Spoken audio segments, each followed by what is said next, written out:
지난해 12월 달에 보면 12월 12일 날 캄보디아 프놈펜에서 제5차 한 캄보디아 유무상 공적 개발 원조 통합정책 협의회라고 하는 회의를 개최를 했습니다. 그 화면에 떠서 보이실 텐데 이때 우리 측은 외교부 담당 국장이 개발협력 정책관이 수석대표로 참석했습니다. 그 전에는 기재부 담당이 참석하고 이렇게 교대로 수석대표가 되어서 참석을 하신 것 같아요.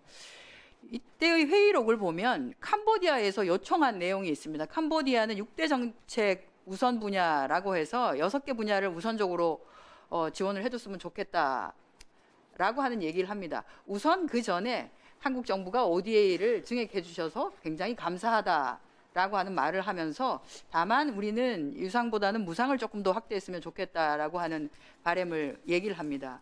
이에 대해서 우리 정부는 뭐라고 답을 했냐면 유상이 해당이 되는 EDCF 규모가 원래 한 캄보디아 정상회담을 계기로 해서 기존의 7억 불에서 30억 불로 증액이 됐다.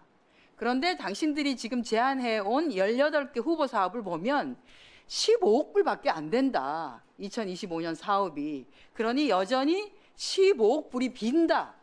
근데 당신들이 제안한 사업들은 소규모 사업들이다. 소규모 도로, 하수처리 시설, 교통, 수자원 분야에 집중되어 있으니 그러지 말고 기금 규모가 확대된 만큼 대형 고부가 인프라 사업을 포함해서 다시 제안을 해달라라고 하는 제안을 합니다.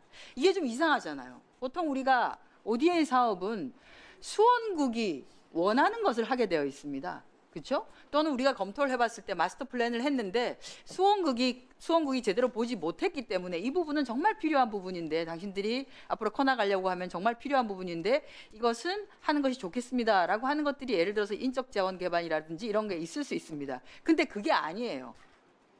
우리 쪽에서 제안한 건 그게 아니라 대형 고부가 인프라 사업을 포함해서 30억 불을 좀 채우도록 해라라고 하는 정말 이상하지 않습니까? 이런 일이 있었습니다. 이것은 누가 봐도 좀 이상하다고 생각을 하겠죠, 장관님.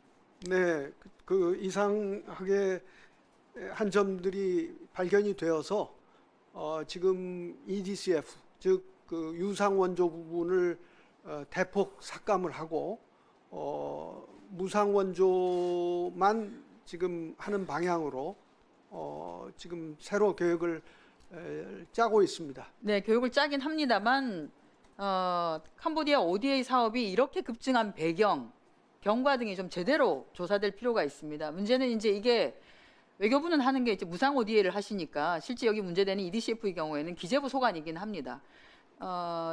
근데 같이 포함을 해서 보고를 해주시기 바라고요. 필요하다면 저희가 종합 국감 때 기재부 담당 국장을 부르든가 하는 방식으로 답변을 좀 듣도록 하겠습니다. 그렇게 좀 협의를 해주셔서요.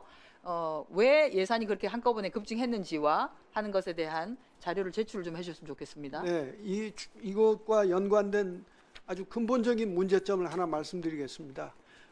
원조를 주는 것, 원조 사업을 하는 것은 굉장히 중요합니다. 그런데 재외공관, 특히 재외공관장, 대사하고 협의하에 이루어져야 됩니다. 그런데 지금 이 사례에서도 볼 수 있듯이 공관장이 잘 몰랐습니다. 제가 보기에는. 아닙니다. 공관장이 잘 알았습니다. 제가 그 얘기를 드리겠습니다. 그 부분은.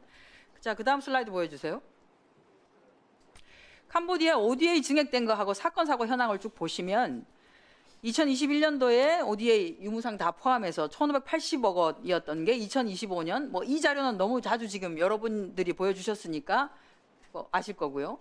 납치강금 피해 사건은 저렇게 증가가 됩니다. 폭발적으로 증가했던 시기가 2023년에서부터 24년, 25년인데요. 이 시기가 윤석열 정부에서 임명한 박정욱 대사 시기입니다. 2023년 1월 12일부터 2025년 7월 19일 이때까지. 이때까지 우리가 돈은 돈대로 퍼주었지만 납치는 제대로 못 막았었죠.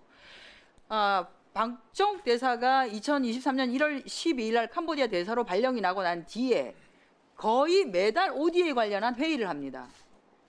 분기별로 ODA 협의회를 주재를 하고요. 분기별로 협의회를 주재하는 것과 별개로 특임 공관장으로서 캄보디아 정부하고도 ODA 관련한 협의를 계속합니다. 예산이 자꾸 느니까요. 그런데 아시다시피 이렇게 우리 교민들에 대한 또는 국민들에 대한 안전이 문제가 생겼지 않습니까? 그래서 한 번 회의를 합니다. 경찰청하고 2024년 9월 25일 날 캄보디아 경찰청을 예방을 해서 우리나라 국민에 대한 취업 사기 대응 관련한 조치를 좀 해달라라고 하는 얘기를 하면서 여기서도 또 양국 간의 경찰 분야 협력 강화를 위해서 또 ODA 사업을 좀 추가적으로 해보자라는 얘기를 합니다. 결국 핵심은 또 ODA였어요.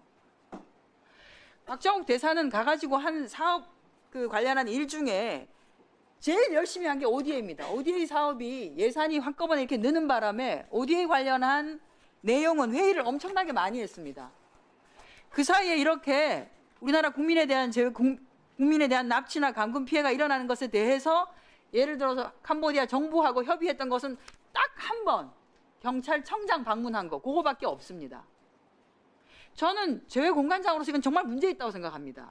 그렇지 않습니까?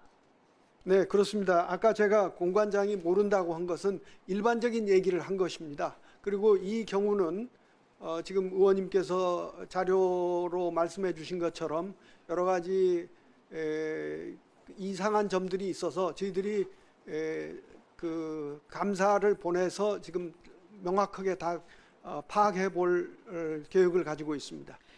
저는 당시 대사로 활동을 했었던 박정욱 대사가 ODA에 신경 썼던 것만큼 우리 자국민의 피해에 대해서 관심을 가지고 우리가 이렇게까지 예산도 지원하려고 하고 ODA를 확대하려고 노력을 많이 하는데 세상에 캄보디아 정부가 하는 게 뭐가 있냐, 좀 긴밀하게 해서 우리나라 국민들은 최소한 보호할 수 있도록 해야 되는 거 아니냐라고 하는 그 역할을 왜 이렇게 못한 것인지에 대해서 문제를 삼을 수밖에 없고요. 이것에 대해서 관련 내용을 좀 살펴보시고 제가 종감 전까지 ODA 사업 예산이 급증한 배경, 그리고 관련된 대사관에서 왜 적절하게 조치가 되지 않았는지에 대한 배경 이런 것들을 조사하셔서 종감 전까지 보고해 주시기 바랍니다. 네, 그렇게 하겠습니다.